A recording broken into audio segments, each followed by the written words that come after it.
Olá, meu nome é Ângela Kinoshita, eu sou docente da UnoOeste, Universidade do Oeste Paulista, docente do programa de pós-graduação em Meio Ambiente e Desenvolvimento Regional, e é um prazer, falar com vocês dentro desse evento, o terceiro Congresso Latino-Americano de Desenvolvimento Sustentável.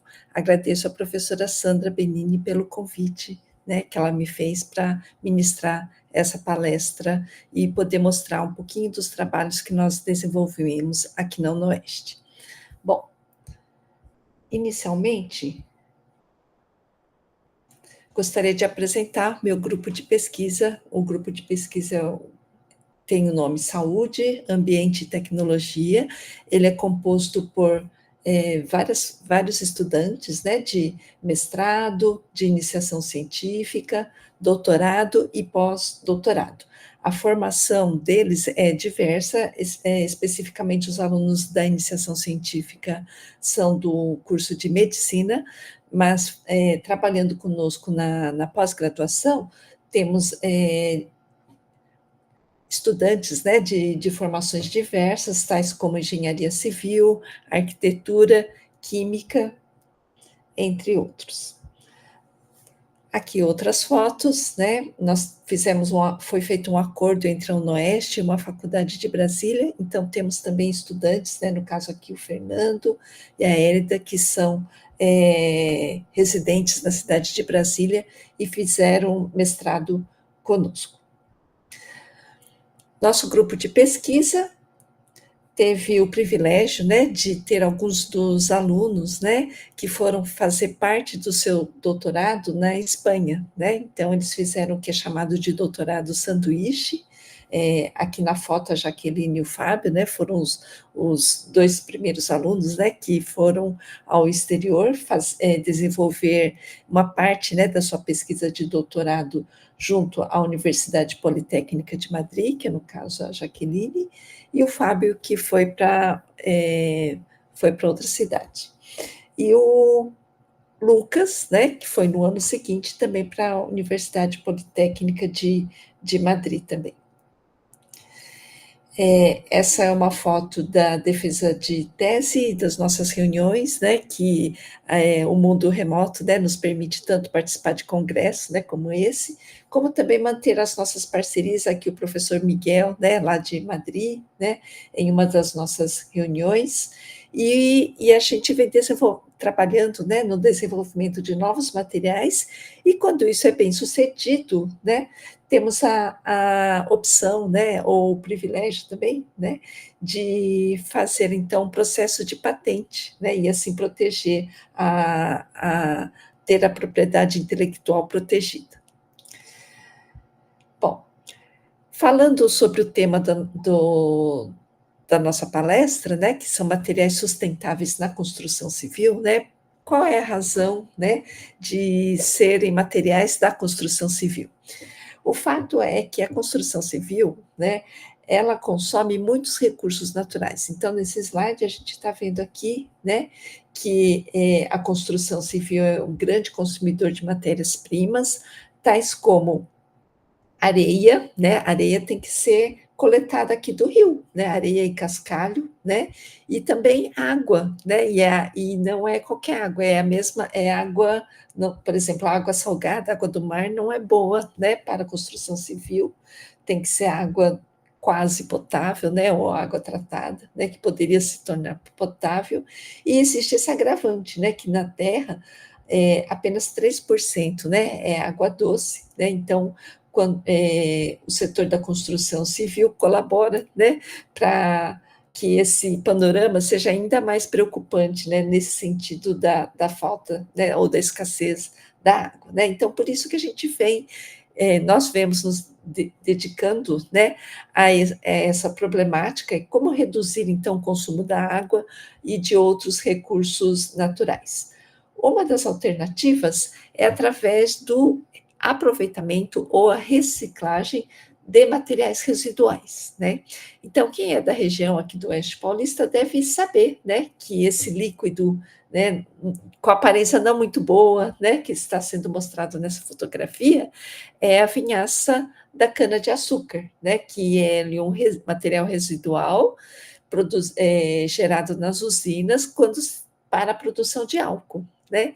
Então, para cada litro de álcool, se gera muito, né, desse resíduo aqui da vinhaça da cana-de-açúcar, e ele é um líquido, então por que não, né, fazer pesquisa para tentar reaproveitar esse material líquido e assim economizar a água potável, né, água doce, né, na construção civil. Então essa foi uma das pesquisas que nós realizamos, né, mas além disso, né, a gente vai falar um pouquinho de cada um deles, né, existe essa possibilidade, né, da substituição do cimento. O cimento, apesar de não ser um recurso natural, ele é oriundo de um recurso natural, e para que as rochas, né, tudo que é minerado, né, se transforme no cimento, gasta-se muita energia, né, então tem que ter, assim, energias altíssimas, né, para incinerar determinadas rochas para transformá-lo em cimento. Então, além de recurso natural, ele gasta energia, e a folha de bambu, quando ela é incinerada, né, para a produção de energia que pode ser utilizada, curiosamente as cinzas, né, dessas folhas de bambu exibem propriedades semelhantes ao do cimento, e isso o nosso grupo também vem se dedicando, né, a essa possibilidade. A areia que eu mostrei para vocês, né, que é um recurso finito também, que ele tem que ser obtido através, né, da drenagem, né, de rios, né, existe essa possibilidade de que um produto que já é feito pela areia, né, ele ser reciclado e ser transformado em uma areia para a construção civil. Ela é chamada como areia descartada da fundição, né, porque a indústria de metais, né, eles têm que fundir, né, o metal, e esse metal na forma líquida tem que ser colocado dentro do molde, né, e esse molde é feito de areia, certo? Depois de um certo tempo de uso desse molde, ele é descartado, né? E como ele é feito de areia, então por que não tentar, né, utilizar essa areia do molde para a construção civil? E a gente estudou um pouquinho também dos resíduos, né, gerados pela indústria siderúrgica, né? E eles têm grande potencial de trabalhar junto, né, com outros resíduos e melhorar as propriedades do cimento, né? Então, aqui alguns dos trabalhos, né, que nós já publicamos, né, especificamente esse primeiro aqui, né, fala sobre a utilização, né, de resíduos sólidos inorgânicos, né, em materiais cimentícios. Então, nós fizemos uma revisão, né, sistemática de literatura, abordando, né, de toda a literatura dos últimos 5 anos, né, todos os trabalhos de pesquisa que fizeram uso, né, de resíduos sólidos inorgânicos e qual é o impacto, né, qual é a só um minutinho, a importância e a possibilidade de seu uso na composição, né, de materiais para a construção civil, né. Fizemos esse trabalho também da avaliação da folha do bambu, que eu vou falar um pouquinho para vocês, de cada um deles, né. Bom, publicamos também alguns capítulos de livro, né, os que eu selecionei aqui são todos ligados, né, a resíduos, né, usados então para compósitos cimentícios, né. Um deles é o uso da escória de alto forno, esse daqui é o resíduo de cerâmica vermelha, e o último, que tem a ver, né, também com a vinhaça da cana-de-açúcar, é a determinação de açúcares redutores, né, e solúveis totais, né, na vinhaça da cana-de-açúcar. Bom, então falando um pouquinho, né, sobre esse trabalho aqui, né, a gente explorou então, qual a influência, né, do uso de 2 resíduos, né, que é o concreto reciclado, né, quando tem uma demolição, né, por exemplo, aí vai ter o resíduo de concreto. Quando ele é associado à vinhaça da cana-de-açúcar, será que ele foi um bom, né, novo material para a construção civil? Então, esse foi um dos trabalhos que a gente fez, né? Porém, antes disso, né, exploramos, antes de fazer a incorporação da vinhaça no resíduo do concreto, estudamos isoladamente a vinhaça, né?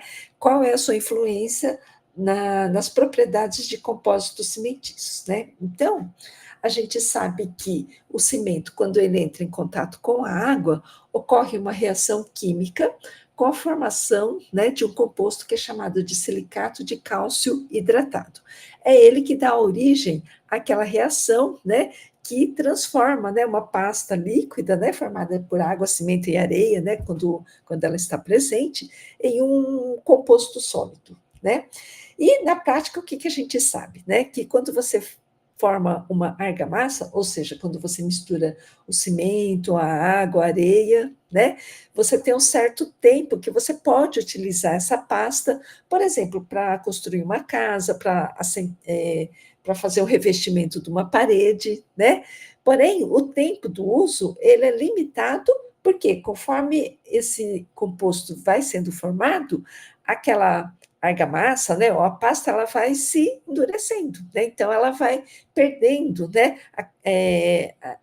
A gente vai perdendo, né, a capacidade de usar esse compósito, né? Então, comercialmente, existe determinados produtos químicos que são conhecidos como aditivos retardadores de pega, né? Então, ele vai retardar esse processo de hidratação do cimento, né? Ele vai impedir, né, o contato direto com a água e o cimento, e assim retardar a formação desse silicato de cálcio hidratado, e você vai poder utilizar, né, essa pasta ou essa argamassa por um tempo maior, né? Essa propriedade dela se tornar pastosa é chamada de trabalhabilidade, né? Digamos assim, é um termo técnico usado na engenharia civil, ou seja, esse aditivo retardador de pega, ele aumenta a trabalhabilidade, ou seja, o tempo que você pode utilizar. E pode ou não afetar a propriedade mecânica final, né? Ele pode melhorar, ou seja, fazer um composto mais resistente, ou pode atrapalhar, né? Fazer com que ele retardou a pega, ou seja, permitiu tempo maior de uso, mas a propriedade mecânica, que é a resistência, né? Atração, compressão, né? E a flexão, estejam prejudicados, certo? E pode ou não também afetar a durabilidade por essas mesmas razões, né? Bom, no caso da vinhaça da cana-de-açúcar, o que chama atenção é que é sabido, né, já é conhecido, que o açúcar, né, ele atua como um aditivo retardador de pega, né? Então, ele é como se ele englobasse, né, as partículas do cimento e impedisse o acesso direto, né, da água com o cimento, né? E assim ele funciona, então, como uma forma de manter, né, a argamassa e a pasta maleável, né, ou com a trabalhabilidade boa por um tempo maior, né? Bom, então, nessa pesquisa, né, que foi um aluno de iniciação científica que realizou, né, nós fizemos, então, o uso de cimento, né, conhecido como CP5-ARI, usamos água destilada e a vinhaça in natura, né, a vinhaça da forma que veio da usina. Qual é a ideia? Bom, a ideia é fazer o uso da vinhaça, né, como eu estava dizendo, para economizar a água. Então, nós vamos substituir uma parte da água, né, que normalmente se usa, pela vinhaça da cana-de-açúcar, né? E os traços, né, as composições que foram usadas são essas quatro aqui, né? Então, existe o traço ou material de referência, né, que contém cimento e água, né? O segundo traço aqui, nós fizemos a substituição, né, de 25% da água por vinhaça, né? Então, o percentual de água, né, passou a ser de 75%, porque o restante dos 25% foi então substituído, restante da parte líquida, né, foi substituída pela vinhaça. O terceiro traço aqui é 50% e 50%, ou seja, a vinhaça substituiu metade, né, do volume de água. E, finalmente, aqui, a substituição total, né? Então, não usou mais a água e utilizamos apenas a vinhaça. Bom, aí o que que acontece, né? Como eu estava dizendo a vocês, né? O açúcar, né? Ele tem aquela propriedade de poder atuar como um retardador, né? Daquele processo de endurecimento, né? Que é chamado de pega, né? Então, será que na vinhaça, né? Da forma que ele é descartado pela usina, ainda contém sacarose, né? Ainda contém açúcar, porque a princípio a cana-de-açúcar, né? Ela é fermentada e toda a sacarose é transformada em etanol, né? Mas pode ser que haja falhas, né, no processo e ainda haja um resíduo, né, de sacarose também na vinhaça, né? Então isso que foi medido aqui, certo? E a gente determinou, né, essa quantidade aqui, né, de para cada 100 ml de vinhaça, existe 0,65 gramas, né, de sacarose, de modo que nas composições que nós usamos, 25%, 50% e 100%, né, o percentual de sacarose são esses aqui, ó, 0,05, 0,10 e 0,20, né? Isso daqui é a proporção de sacarose em relação à quantidade de cimento que foi utilizado, né? Bom, para medir o período de trabalhabilidade, existe um equipamento que é chamado de VCAT, né? E como é que ele funciona? A gente coloca a nossa pasta aqui, né? Originalmente ela é líquida, né? Composta de cimento e água, né? Ou cimento, água e vinhaça, e tem uma agulha, né? Que ela vai perfurando a superfície dessa pasta e a gente vai notando, então, qual é o tempo, né? Que inicia o endurecimento através da penetração dessa agulha, e o tempo também que houve o endurecimento total, né?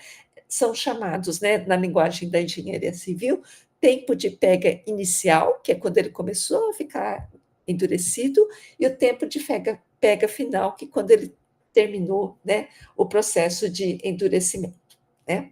E o que que aconteceu então, né? Aconteceu, né, que conforme a gente foi substituindo a água pela vinhaça, né, o primeiro pontinho aqui é sem a substituição, zero de substituição. Esse aqui corresponde ao 25%, esse aqui ao 50% e o último aqui ao 100%. O que que aconteceu então? Quando nós substituímos toda a água, não, 25% da água pela vinhaça, a gente viu que o tempo de pega inicial, que é esse cinza aqui, ele passou desse valor para esse valor aqui, né? Então funcionou, né, o uso da sacarose, né, presente na vinhaça, como um aditivo retardador de pega, né? Houve um acréscimo de 21%, né?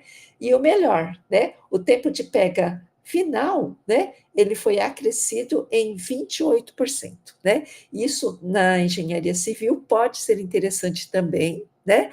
Por quê? Porque quando o compósito ele se endurece muito rapidamente, pode ocorrer falhas, né? E isso reduzir a durabilidade e o processo, né, a peça, né, ou o que está sendo construído, está sujeito a trincas, né, falhas, o que não é bom, tá? Bom, então, o uso de 25% de vinhaça, né, em substituição à água, trouxe muitas vantagens, né, nesse sentido, além da economia da água, né? Então, se vocês imaginarem um prédio inteiro, quanto de água que se gasta, se economizar 25%, é um volume bastante grande, né? Desculpa, deixa eu voltar aqui. Quando a gente trocou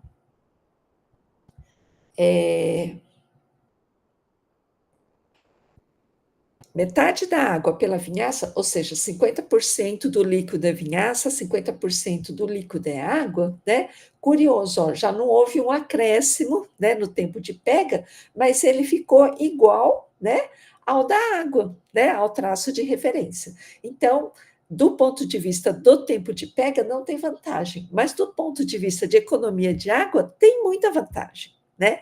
Porque se você pensar que vai gastar só a metade da água que você pode pegar o resto, né, que está produzido lá na usina, muitas vezes nem sabe como que vai descartar, né, aquela vinhaça, né. Obviamente a construção não pode ser muito distante, né, de uma usina, é uma vantagem muito grande, né.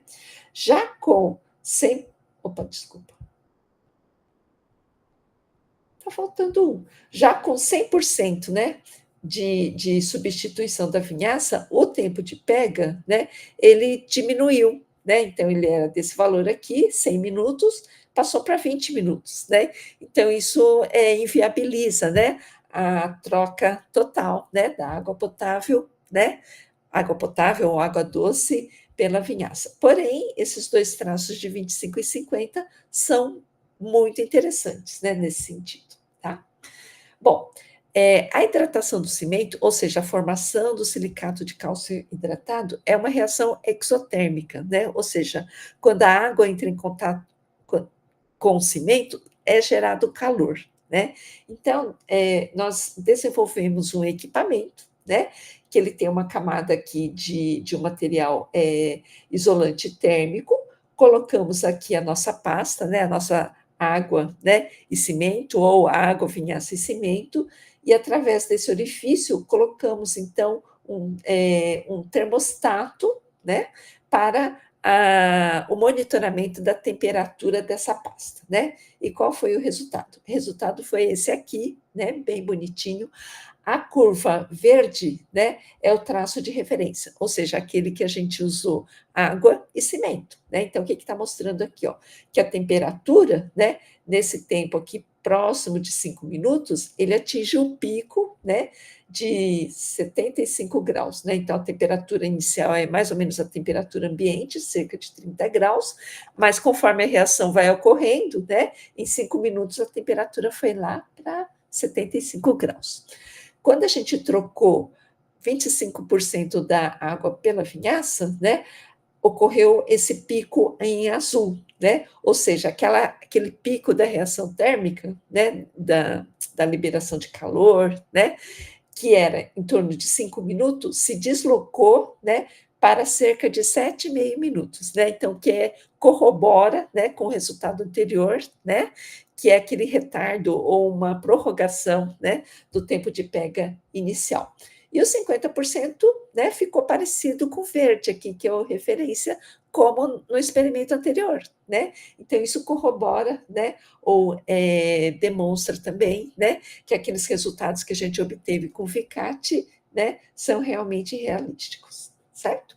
E agora, então, o que que acontece, né, já que o uso da vinhaça é viável, né, então o que que acontece se a gente usar, junto com a vinhaça, um outro resíduo também produzido, né, em larga escala, que é o concreto, né, que é o concreto vindo de uma demolição, né. Então, nesse trabalho aqui, né, foi feito o uso de 2 resíduos, né, um resíduo líquido, que é a vinhaça, né, em combinação ou não com a água, certo? E o concreto, né, vindo da demolição, que após ele ser triturado, ele substituiu parte da areia, né. Então o que que aconteceu, né, então aqui estão os traços, né, que foram utilizados, né, a referência é 100% de areia, né, essa aqui é sand, né, areia, RCA é resíduo de concreto, né, 0, e W aqui é água, né. Então a referência usou areia, né, não usou nenhum dos resíduos e usou água, né, junto com cimento, tá. E esses outros aqui, a areia foi parcialmente substituída, né, pelo resíduo de concreto, né. Aqui, toda a areia foi substituída pelo resíduo de concreto. Nesse daqui, foi feito uso da areia, porém a água, né, foi substituída pela vinhaça, né. E nesse outro traço aqui, metade da areia foi substituída pelo resíduo, e aqui 100% da areia foi substituído pelo resíduo, né. Bom, aqui são os resultados, né, do teste de compressão mecânica. E a gente viu que mesmo substituindo 100% da vinhaça, né, aqui é o V, né, a vinhaça, quando a gente usa, metade areia e metade, eh concreto reciclado, nós temos uma resistência à compressão superior, né, ao traço de referência, né? Então, o uso em conjunto desses dois resíduos foi excelente. Da mesma forma, né, quando a gente faz o uso da água, né, porém substitui metade da areia por esse concreto, né, de demolição, também temos um ganho, né, na resistência mecânica final. Então, o resultado também é importante, né, em termos assim de economia, né, de dois elementos, né, naturais, que são areia e água, né, no caso aqui, né, pelo concreto reciclado e pela vinhaça, né. Aqui está mostrando, né, porque a tabela anterior foi feita até o 28º dia, né, porém, devido, né, ao sucesso, né, foram feitas avaliações até o 63º dia, né, e curiosamente, esse que foi feito o uso da vinhaça, né, teve a sua resistência à compressão aumentada, né? Isso pode ter a ver com aquele fato da presença do açúcar, né? Que ela demora mais, né? Para fazer o acesso, né, da água ao cimento, talvez, né, mesmo com um período mais prolongado, continue ocorrendo, então, a formação do silicato de cálcio hidratado, levando a essa resistência à compressão maior, né? Bom, agora a gente vai falar um pouquinho da cinza da folha de bambu, né? Aqui no Brasil é usado mais assim o bambu como o caule dele, né? Para diversas utilizações, né? Mas em termos de construção civil, né? Ele como uma forma, né, de fazer construções sustentáveis também, né, mas com o uso do caule, né. E quando se faz isso, restam as folhas, né. E a folha, depois de seca, assim como as usinas da cana-de-açúcar incineram o bagaço, né, para obtenção de energia, essas folhas aqui, né, residuais, né, do bambu, também serve como fonte de energia, né, é uma biomassa que pode também ser incinerada e também produzir calor e fazer, né, uso em usinas ou em qualquer outra indústria, certo? E depois que ela é incinerada, ou seja, o resíduo do resíduo, curiosamente, né, ele tem uma propriedade interessante, né, na construção civil, porque ele tem uma propriedade parecida parecida não, a mesma propriedade do cimento, que é chamada de propriedade pozzolânica, né? Então ele tem a capacidade também de enrijecer, né, a areia, né, quando também em contato com água, tá? Então, aqui o bambu leaf ash é cinza da folha de bambu, né? E nesse trabalho aqui ele foi usado então como uma adição mineral, né, junto com o cimento. Ele pode servir para substituir parcialmente o cimento ou também pode ser usado junto com o cimento para produzir argamassas e concreto mais resistentes, né? Porque o papel dele é esse, né? Fazer com que o compósito se enriqueça, certo? Então, aqui tem o resultado, né? Da resistência à compressão, né? Quando se substitui quando se substitui 10%, né, do cimento pela cinza, 20% e 30%. Né? Então, a gente vê que não tem tanta diferença, né, em relação ao 0%, que é a referência. Então, lembrando do que eu falei no começo da apresentação, o cimento em si não é diretamente um produto natural, mas ele demanda, né, a extração, né, de produtos naturais, que são determinadas rochas, e um gasto gigantesco de energia térmica, né, de calor para a produção do cimento. Então, se você fala que usa 30, pode economizar, né, 30% do cimento por um resíduo, né, então você vai estar ganhando muito, né, do ponto de vista ambiental, do aspecto ambiental. Aqui algumas fotografias, né, dos experimentos que são feitos, né, no caso aqui desse trabalho, esse trabalho foi feito com argamassa, né, que é areia, cimento, né, ou cinza da folha de bambu e água, né. Então, depois de feita a mistura, ela é feita nesse molde aqui, né? Ele é chamado de molde prismático, mas ele é um retângulo assim, certo? E esses corpos de prova, né, depois de curados, né, por 7 dias, né, como mostrou no gráfico anterior, 7, 14, 28 dias, eles são submetidos, então, a ensaios, né, de resistência à compressão e de flexão, né? Outro experimento que foi feito também, né, com a mesma ideia, né, de fazer uma argamassa, né, que seja mais resistente, né, nós colocamos, né, durante o processo de cura, sim, eu esqueci de falar. Depois que ele é moldado, né, depois de um dia ele é retirado do molde, né, e para que ele fique duro, né, fique endurecido, ele é colocado em contato com água, né, então assim, a solidificação, né, desse compósito, ele é feito, né, em contato com a água, ou em câmara úmida, né, que joga o vapor, né, constante, ou dentro de um recipiente contendo água, né. E a gente quis testar também, né, se esse compósito, né, que quando a gente faz o uso da cinza da folha de bambu, ele torna-se mais resistente a ataques ácidos, né, como está mostrando aqui, né. Você já deve ter ouvido falar da chuva ácida. O que é chuva ácida?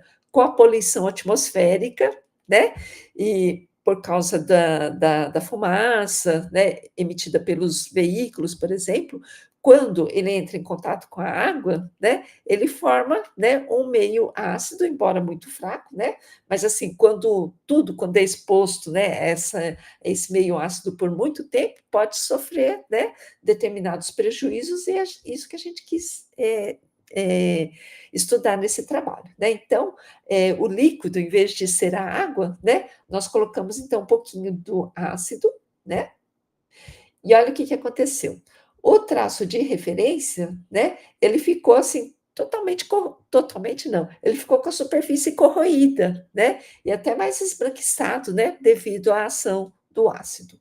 Já aquele traço que foi substituído 30% do cimento por cinza das folhas de bambu, né, ele permaneceu praticamente intacto, né? Ele fica assim escuro, né, por causa da cinza, né? Mas assim, ele adquiriu, né, muita rigidez, né? O teste mecânico disse que ele é parecido com a da referência, mas a gente está observando, né, que ele tem uma certa resistência, né, e uma durabilidade prolongada quando exposto, né, a esses ambientes agressivos, como é o caso aqui do ácido, né? E falando agora, então, mostrando um pouquinho para vocês da areia descartada de fundição, né? Como eu disse a vocês, a indústria de fundição, ela produz peças metálicas, né? Porém, originalmente, o metal, né, ou os metais, né, eles são fundidos, ou seja, transformado em líquido, e esse líquido ele tem que ser colocado dentro de um molde, né? E esse molde ele é feito de areia, né? Junto com determinados componentes químicos para formar esse molde. E se despeja, então, esse metal fundido, aguarda, então, o resfriamento, né? E faz, então, a retirada da peça, né, que foi formada, e esse molde pode ser utilizado novamente, né? Porém, isso é limitado, né? Ele pode ser utilizado X vezes, né? Sem perder a sua forma. E depois que ele trinca, né, ou perde, né, a sua forma original, que é útil, né, para fabricar a peça, então ele é descartado, né? Então por isso que ele tem esse nome, areia descartada da fundição, né? Então aqui está mostrando, né, o metal, né, na fase líquida, ele está sendo despejado dentro do molde, e esse moldezinho, né, ele é feito de areia, depois de solidificado, né, ou resfriado, pode-se retirar, né, a peça metálica, e esse aqui é o molde, que pode ser usado novamente, né, ou se ele ficar danificado, então ele é descartado, tá? Bom, aí o que a gente fez, né, no caso aqui o Fábio, né, aluno de doutorado, ele fez, né. Ele estudou o efeito da resina fenólica, né, que está contida dentro desse molde, né, e para, né, depois formar uma nova argamassa, substituindo parcialmente a areia do rio, né, a areia natural, né, vamos falar assim, por essa areia reciclada, né. E o que que ele observou? Que essa resina, né, contida na areia, né, no ADF, areia descartada do processo de fundição, ela atrapalha, né, as propriedades mecânicas das argamassas, né, elas tornam-se mais frágeis. Porém, quando é feito um tratamento, né, químico para extração, né, mesmo que parcial dessa resina, né, então é possível, né, utilizar essa areia, né, oriunda do processo de fundição de metais para compor, né, argamassas, né. Então é possível fazer essa reciclagem, na engenharia civil, né, usando areia pela própria areia, né, que anteriormente era um molde, tá bom? Bom, outra linha de pesquisa que a gente vem se dedicando é o uso da nanotecnologia, né, tanto para assuntos, né, relacionados à saúde, mas também ao meio ambiente. Saúde e ambiente são parceiros, né, tudo que melhora o ambiente melhora a saúde, né. E um dos trabalhos que a gente vem realizando é na geração, né, de produtos self-cleaning ou autolimpantes, né, como vocês estão vendo aqui nessa fotografia, né, então a gente tem uma parede aqui, né, que ela tá feia, né, e essa parte preta aqui é o bolor, né, é o bolor, certo? E o bolor é formado por vários fungos, né, certo? E a gente sabe que alguns nanomateriais têm a capacidade antifúngica, né, então será que é possível, né, através desses nanomateriais, produzir, então, materiais de construção civis, né, que, mitiguem ou reduzam, né, essa infestação por fungos, né, porque esse fungo, né, se ele for, por exemplo, dentro de casa, ele vai afetar a saúde das pessoas, né, causando alergia, asma, um monte de coisa, né. Então, tudo que, beneficia, o meio ambiente acaba beneficiando a saúde também, né. Então o nosso interesse é produzir superfícies, né, autolimpantes, né, para impedir a infestação, por exemplo, de fungos, mas se a gente pensar no ambiente hospitalar, né, isso pode ser, ampliado, né, para outros patógenos, né, presentes em hospital, que não é nada bom, né,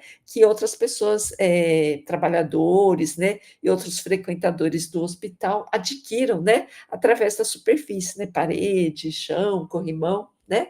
Então, aqui tem 2 trabalhos, né, que nós fizemos, não foi com argamassa, né, foi com gesso, né, gypsum aqui é gesso.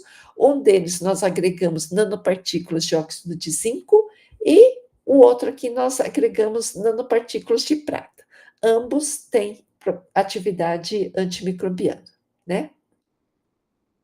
Bom, o trabalho começa com a síntese, né, da nanopartícula, aqui tem algumas fotografias, né, essa síntese aqui é chamada de precipitação, né, aliás, desculpa, precipitação é o zinco, tá, mas é uma mistura, né, controlada, né, de 2 reagentes líquidos, né, que no final a gente tem, né, essa solução coloidal, né, a nanopartícula de prata, ela não é prateada, ela é amarela.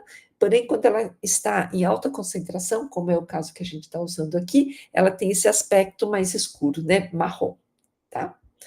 Bom, fizemos a caracterização dessas nanopartículas de prata, né, para saber qual é o tamanho dela, né. Então existe uma técnica chamada microscopia eletrônica de transmissão, né, TEM, que faz uma ampliação de milhares de vezes, né. E aqui nessa escala aqui que é 200 nanômetros, né, esse tamanho aqui, essas bolinhas são as nanopartículas, cabem cerca de 10, né, então, 10 ou mais, né, cada nanopartícula aqui tem menos de 10 nanômetro, tá. E a outra forma de caracterização é através desse gráfico que é chamado de, espectroscopia UV-Vis.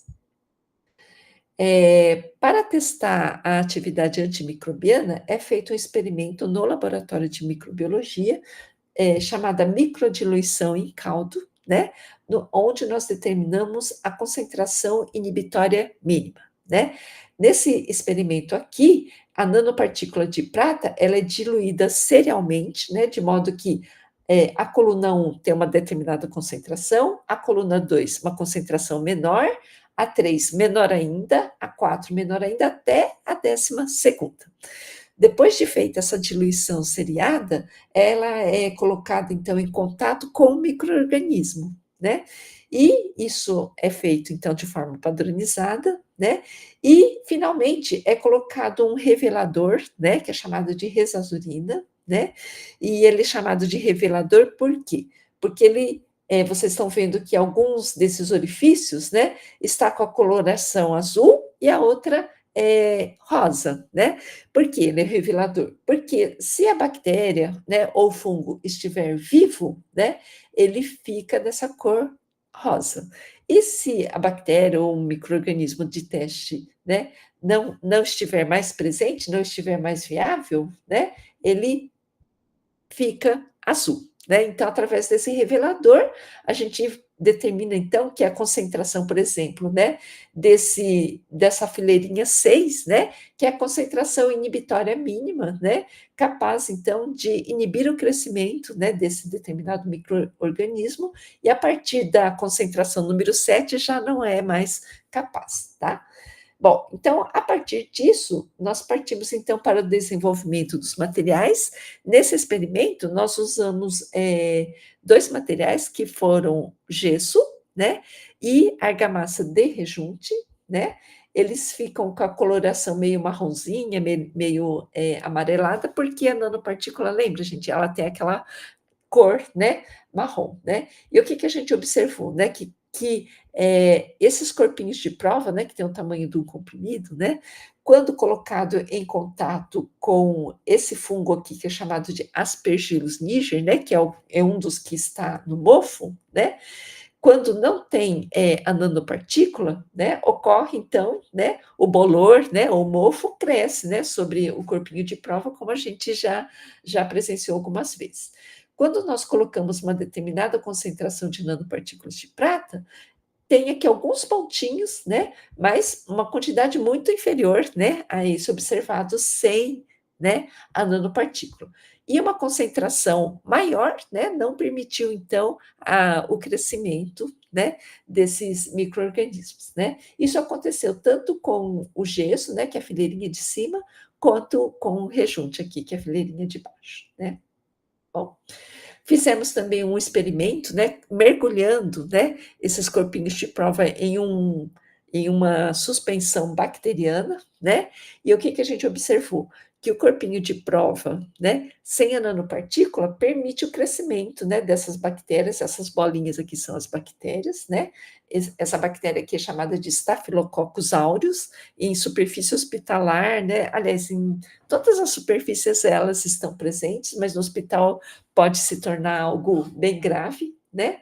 E para os corpinhos de prova, aqueles, né, que foram incorporados com a nanopartícula de prata, né, essas bactérias, né, assim, né, redondinhas, tornaram-se dessa forma, né? Na linguagem da biologia, eles falam que a bactéria foi crenada, né? Ou seja, ela foi destruída, né? Pela presença das nanopartículas de prata. Em determinadas concentrações, até existe, né, um certo crescimento, né, mas ela acabou por ser aniquilada. Esse é o artigo, né, semelhante ao que eu mostrei para vocês, porém com a nanopartícula de óxido de zinco, o mesmo experimento, né? Então, aqui a gente fez a síntese da nanopartícula de óxido de zinco, incorporamos ao gesso, né? E observamos, né? Depois, né? Naquele meio contendo o fungo, né? O que que acontece com esses corpinhos de prova? Semelhante ao anterior, aquele que não recebeu, né? A nanopartícula ficou fungado, né? Com os pontinhos pretos, E aquele que recebeu nanopartícula de óxido de zinco, não, né? Permaneceu branquinho, como vocês estão vendo aqui. E aqui naquele mesmo experimento, né, do biofilme, né, em contato com as bactérias, o mesmo resultado, né? Então a nanopartícula de óxido de zinco também tem a capacidade, né, de eliminar então as bactérias na superfície, né, dos corpinhos de prova, né? Mais recentemente, nós fizemos um trabalho parecido com esses aí, né? Só que não foi nem com gesso nem com rejunte, foi com argamassa, né? Então, fizemos uma argamassa funcionalizada com nanopartículas de prata, né? Para que ele adquira, né? Atividade antifúngica, né? Então, aqui é nanopartícula de prata, né? Ele tem aqui um tamanho um pouquinho maior do que aquele que eu mostrei para vocês, em torno de 60 nanômetros, né? E aqui o resultado, né? Então, usamos dois fungos, né? Um deles é chamado de Fusarium oxysporum, né? E outro é o Aspergillus niger. O Fusarium é um fungo de interesse para agronegócios, né? Porque ele afeta grãos, né? Então, grãos de soja, de amendoim, que ficam estocados, né? Eles podem adquirir esse fungo, acarretando perdas, né? Porque daí, se ele estiver contaminado, não pode mais ser comercializado, ele tem que ser descartado, né? Então, não deixa de ser interessante também para o agronegócio, né? Por isso que a gente escolheu esse fungo. E a gente viu, então, que a argamassa, né, que foi construída só com a água, né, permite um determinado valor aqui, né, de unidades formadoras de colônia desse fungo, né, de uma quantidade desse fungo. Quando a gente incorporou uma determinada quantidade, 54 microgramas por litro, né, de nanopartículas de prata, essa quantidade de colônias caiu, e com 108 caiu muito mais, né? Então, ou seja, a argamassa, né, composta por nanopartículas de prata, né, ela é eficaz, né, para combater esse fungo Fusarium oxysporum, né?